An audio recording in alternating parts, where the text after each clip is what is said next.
sama sih, ngasih contoh sih. Kalau apalagi kalau dari kecil udah diberi contoh, dibiasakan seperti itu, pasti lebih gampang sih untuk dianya nanti punya gaya hidup yang seperti itu. Oke.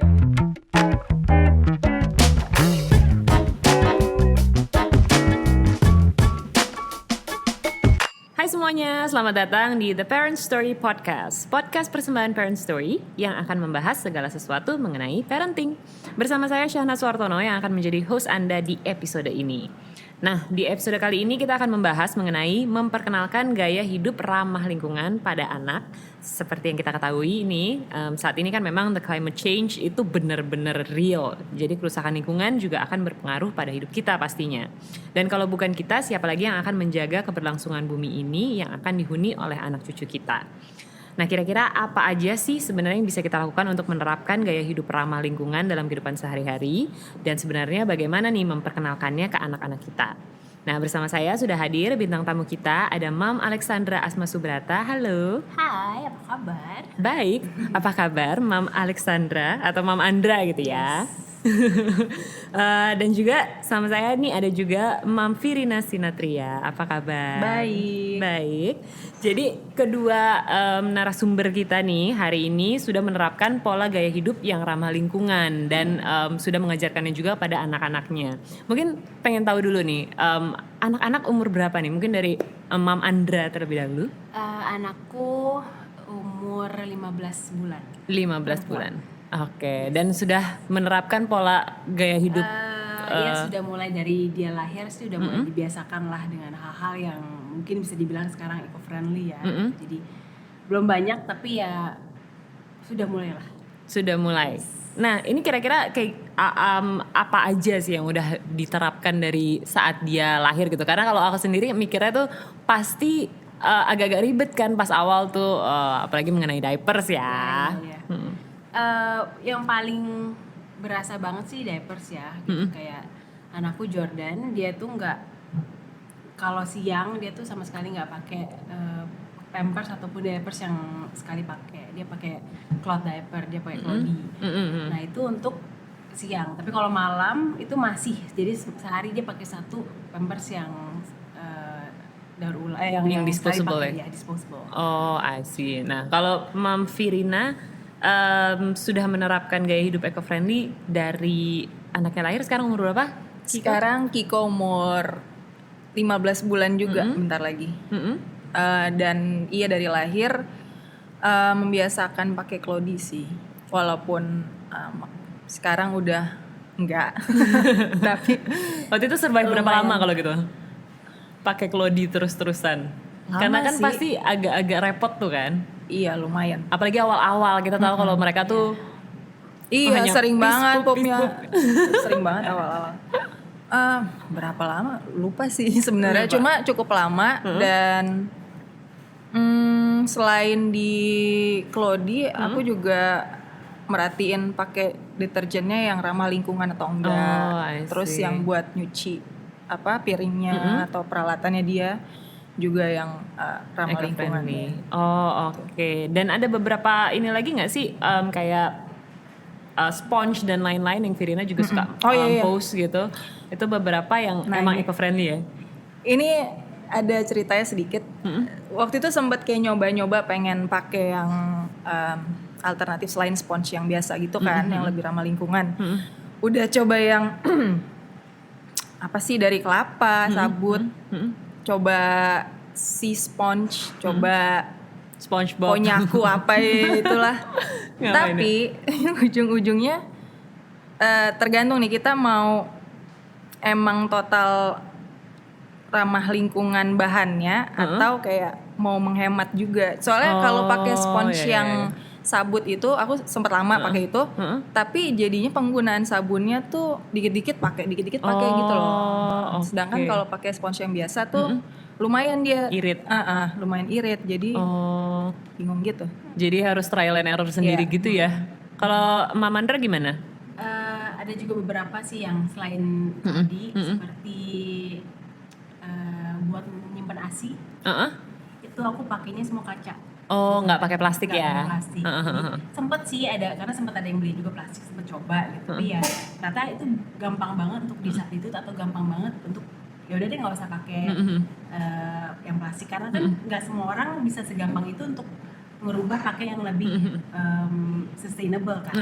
Nah, aku cari beberapa item yang beberapa hal yang kalau diubah itu tuh ngefeknya nggak terlalu parah. Kayak misalnya kalau buat beberapa orang Claudie itu masih satu hal yang parah banget. Tapi kalau buat aku Claudie itu udah hal yang sangat gampang. Termasuk juga itu tadi buat nyimpen ASI, dan kebetulan asipku tuh nggak terlalu banyak. Jadi kan sebenarnya kalau yang kaca itu kan makan tempat banget Iya, ya. iya. Dan dia cuman bisa tuh kayak 90 atau 85 bener. mili Mentok ya di situ mentok kan, ya. karena nggak bisa full banget. Nah, jadi aku sempat benar-benar pakai si botol kaca itu.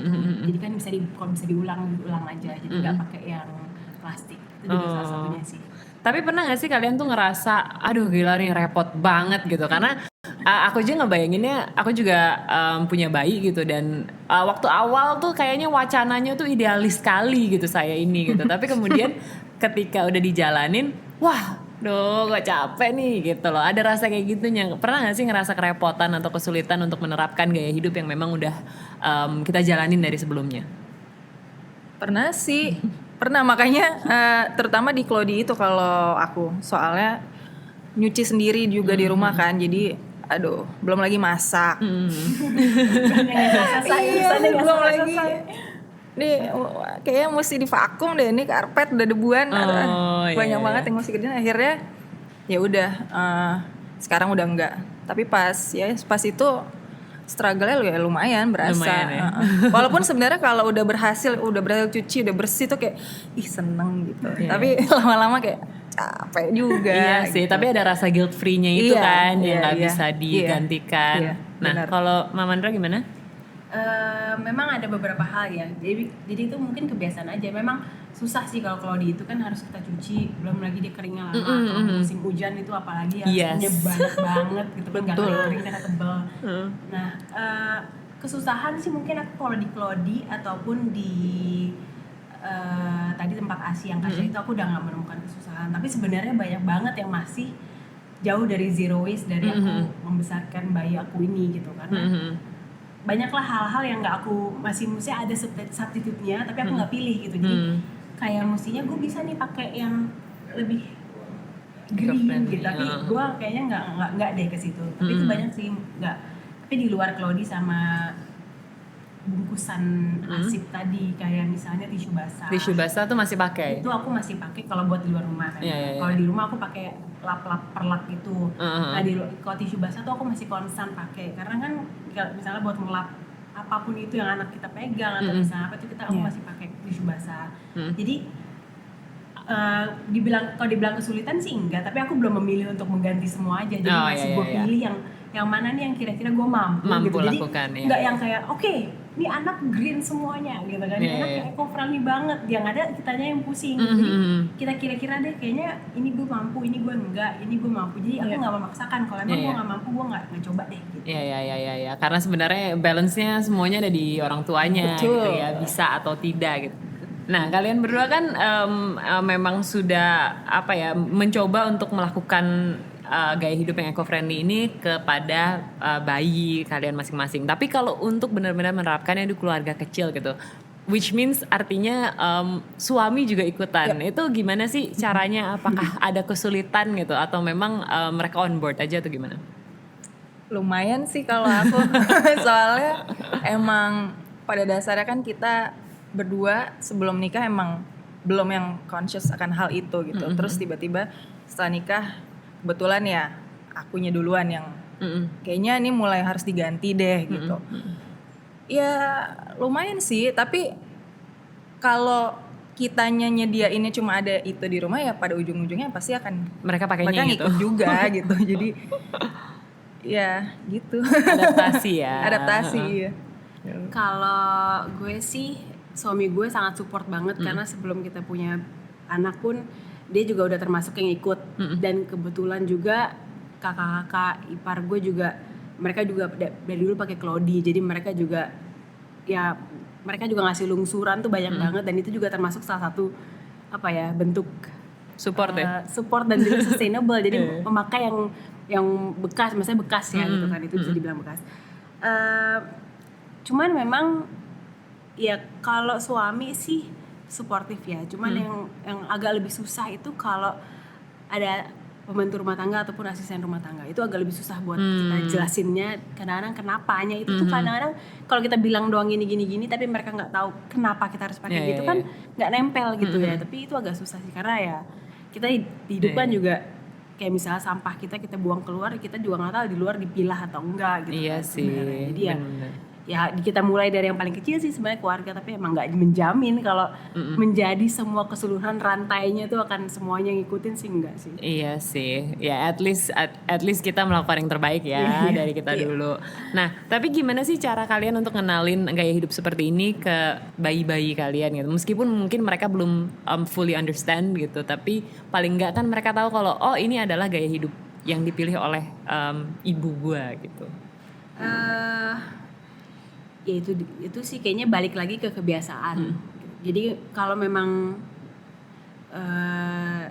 pas udah gede udah terbiasa sama yang nggak melakukan itu, tiba-tiba disuruh pakai gitu kan kayak kenapa gitu, kayak pasti ada kagoknya. Tapi kalau gue yakin kalau dari kecil dia udah terbiasa, di rumahnya dia ngelihat misalnya dia ngelihat sampah dipilah atau dia bisa ngeliatnya kalau di rumah tuh ada kompos tuh masih dia akan biasa. Dan gitu juga dengan pemakaian Cloudy.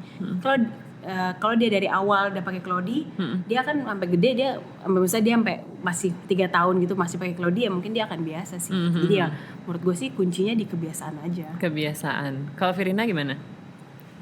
Iya sama sih, ngasih contoh sih.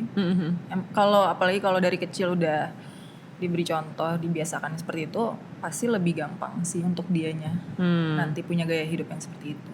Oke, emang dijadikan kebiasaan dia gitu ya dari kecil banget, jadi dia nggak perlu adaptasi dengan kebiasaan baru nantinya.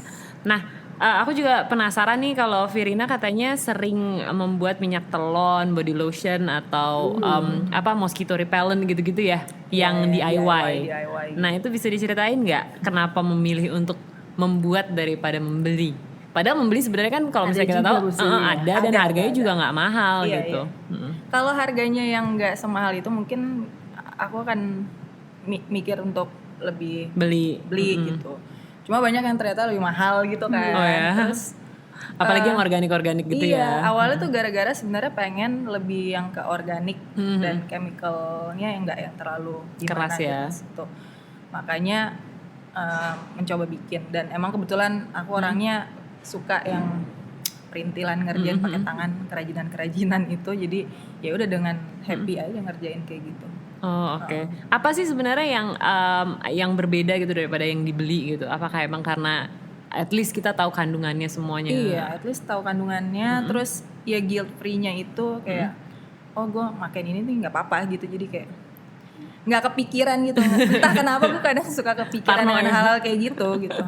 Iya sih, kalau yang mass produce emang kadang-kadang tanda tanya gitu ya. Walaupun ada keterangan ingredients, tapi biasanya emang agak keriting takut sih ya. bacanya gitu ya. Iya, tapi kadang gue saking suka parnonya, gue bacain terus gue Google satu-satu sepanjang gitu. Untuk memastikan pokoknya aman. Padahal sebenarnya ada nggak sih apa implikasinya kepada kulit gitu atau kalau misalnya emang sebelumnya dia ada alergi atau gimana, kalau misalnya pakai DIY itu apakah lebih? Kebetulan si Kiko tuh pas kecilnya sempat ada eczema gitu kan di pipinya, dan nyoba berapa kali pakai lotion tetap nggak hilang-hilang. Terus akhirnya sembuhnya malah dengan berenang di laut. Iya. Terus di maintain pakai lotion ada yang natural gitu. Dan iya beneran works, maksudnya jadi nggak yang cuma kayak pengen biar nggak chemical atau pengen organikan doang. Emang beneran bekerja dan bagus gitu. Oh, I see. Baiklah. Nanti ya aku coba kalau ada niat itu datang. Nah, terus kalau gitu kita ngomongin makanan nih, makanan organik gitu. Kalau Andra kan sering banget share tentang makanan pendamping ASI gitu. Yang emang sengaja milih yang organik semua untuk lebih sustainable atau gimana? Pastinya kalau kita ngomongin makanan organik dia emang lebih sustainable buat lingkungan gitu. Tapi memang kita juga tahu makanan organik kan memang lebih sehat. Nah, tapi aku juga sebenarnya nggak 100% pakai organik sih gitu. Tapi kalau memang itu bisa didapat dan mudah didapat, aku pakai yang organik. Tapi ada juga beberapa gue yang paling sempet dilema adalah waktu itu ayam. Kenapa? Kan biasanya emang lebih baik ayam kampung ya. Ayam Cuman kampung. waktu itu sempet kayak beberapa bulan akhirnya gue pakai ayam biasa, ayam broiler. Karena susah, Bo. Gak ada dagingnya ayam kampung. Iya benar. Jadi Tipis. sebenarnya sesimpel itu. Tapi misalnya kayak yang lain gitu ya. Kalau yang lain kan ada beberapa sayuran yang akhirnya gue pilih yang organik. Tapi kayak kadang-kadang kok bosen ya, jadinya kalau mikirnya yang organik jadinya menunya itu terus. Karena kan nggak mungkin dong kalau mau cari organik gue harus cari ke supermarket di mana jauh yang ujung-ujungnya kayak ngerepotin. Sedangkan supermarket dekat rumah tuh adanya itu doang. Nah akhirnya gue juga cobalah yang lain tapi memang nggak organik. Kayak buah gitu juga. Nah tapi kalau buah gue sekarang menentukannya sih lebih, kalau memang itu tidak lagi musim gue nggak akan maksain makan buah itu. Karena dulu gue sempet soalnya buat memboost berat badan, gue sempet maksain tiap hari harus makan mangga. Padahal tuh suami gue udah bilang kayaknya nggak baik deh kalau lo ngasih makan anak kita mangga mulu, sedangkan mangga udah nggak musim. Berarti kan itu bukan mangga yang ya kasarnya dia semestinya. Jadi pasti udah dikasih boost, dikasih segala macam-macam di mangga gitu. Setelah gue pikir iya juga. Jadi gue kayak di supermarket lagi banyak apa, berarti itu misalnya lagi banyak alpukat nih, udah berarti mungkin alpukat lagi memang musimnya. Jadi dia tidak dipaksakan untuk di grow gitu kan. Nah, itu sih kalau buah. Tapi memang nggak 100% organik, cuman ya memilih yang lebih organik lah kadang-kadang kalau nemu gitu. Diusahakan gitu ya. Kalau Firina apakah juga menerapkan Kiko makannya makanan organik semua? Iya, mirip-mirip sih sebenarnya. Kalau misalkan emang lagi ada dan cukup mudah didapatkan ya pakai itu. Kalau lagi enggak ya nggak apa-apa, cari yang lokal aja.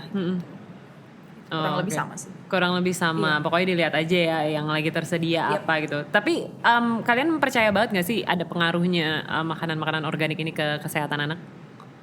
Percaya, makanya kita lakukan. Ya sih. Walaupun mungkin nggak kelihatan dalam waktu sekarang ya, mungkin itu lebih kayak invest dia untuk nanti masa tuanya atau apa kan nggak tahu. Tapi ya diusahakan yang terbaik dari sekarang. Ngerasanya juga gitu karena gue ngerasa gue tumbuh besar tanpa mengetahui apa itu organik gitu. Jadi kan kayak sekarang nih gue nggak biasa dari kecil untuk nyari yang organik kan, karena kita sempet dulu kayak ya apapun itu yang dikasih kita makan gitu juga.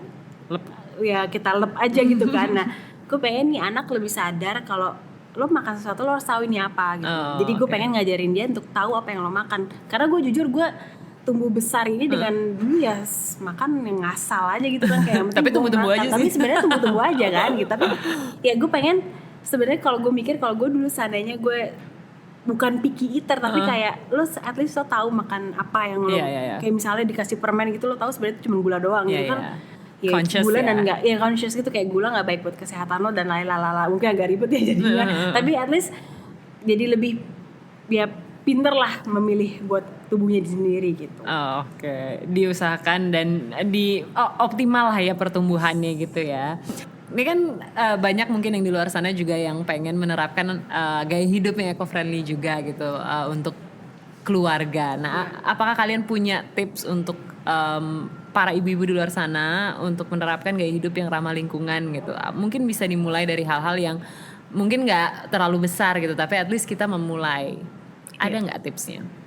Iya, yang penting mulai itu sih kayak soalnya aku punya teman dia kayak pesimis, dia bilang gue kayaknya nggak bisa deh sosok go green organik gitu soalnya gue sendiri masih ngerokok, gue sendiri masih pakai sedotan gitu.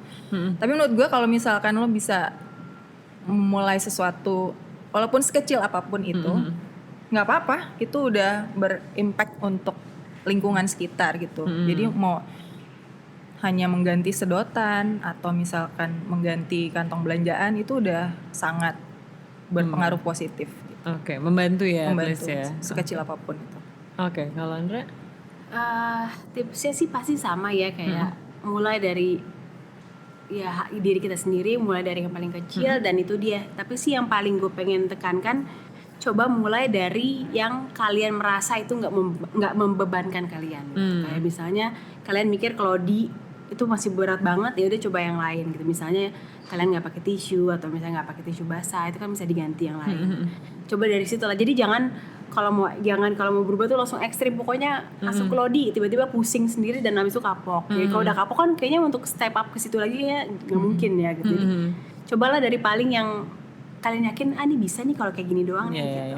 Yang emang kita pikir oke lah gitu kita ya. Mampu kita nih mampu gue kayaknya lah. gitu. Oke, intinya memang gaya hidup ramah lingkungan itu harus dimulai sedini mungkin sama siapapun gitu, sekecil apapun, paling nggak ada efeknya pastinya ke lingkungan kita dan tentunya ini untuk anak-anak kita gitu, karena mereka hidup pasti di bumi yang emang kita tinggalin nantinya gitu. Nah, itu dia tadi ngobrol-ngobrol saya dengan Mam Alexandra Asma Subrata dan juga Mam Firina Sinatria mengenai gaya hidup ramah lingkungan pada anak. Semoga dapat bermanfaat dan juga menginspirasi untuk memulai menjalani gaya hidup ramah lingkungan. Nah, thank you banget for coming to our podcast dan udah sharing-sharing. Terima kasih, Andra dan juga sama-sama. Firina, thank you banget. Dan thank you juga untuk semua yang sudah mendengarkan podcast ini. See you on the next episode dengan pembahasan yang pastinya nggak kalah seru. Saya Shana Suartono, pamit. Bye-bye.